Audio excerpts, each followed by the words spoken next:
Idiwanil zay fantatrao fa tsara Idiwanil zay fantatrao fa mety ireo lalana roa zay atolotsana ty Satana sy Jesosy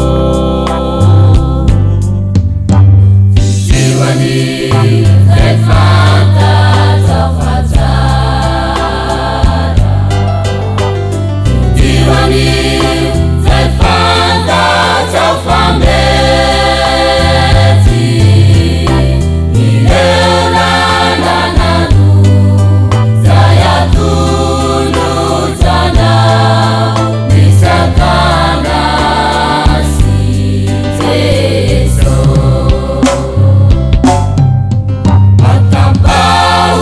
Evita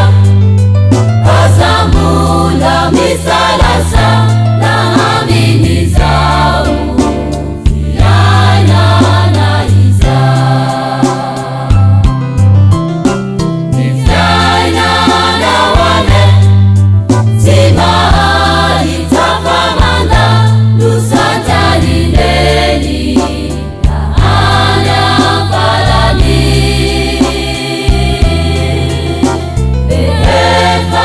Tunga kunina italeibe dia ifiki sayuzana ni Yesu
azamula misalasa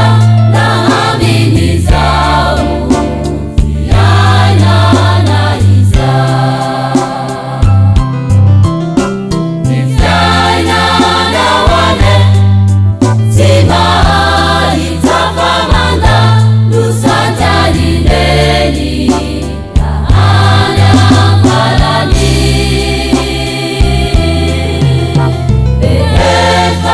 Tunga kunina italeibe dia ifiki sayuzana ni Yesu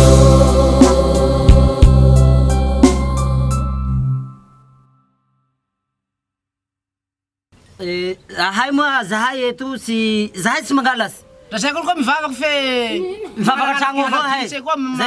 mivavaka tragno aminay avao fa zahay tsy raha mandeha am-piambony anareo agny hay Tsy mety tena tsy mety androzy lay anareo bahay tsy raha mila anareo reno marevoko andreo Mareko koa fa zao tsara zao bebe nareo moa Ao se moa sarako azy Zahay tahoko dra mangalakhalakina mibaniky ty oto fa zahay dra hivavaka koa namanareo Toy tena mandakizay Taky zahay dra hivavaka koa lafa lahady gn'andro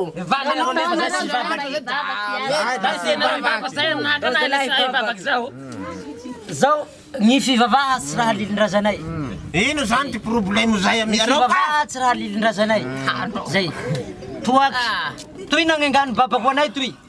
Lovanay io Kay fa lovandraza ay eny Zay Tsy mety Fa izy Mety io. Tsisy kasas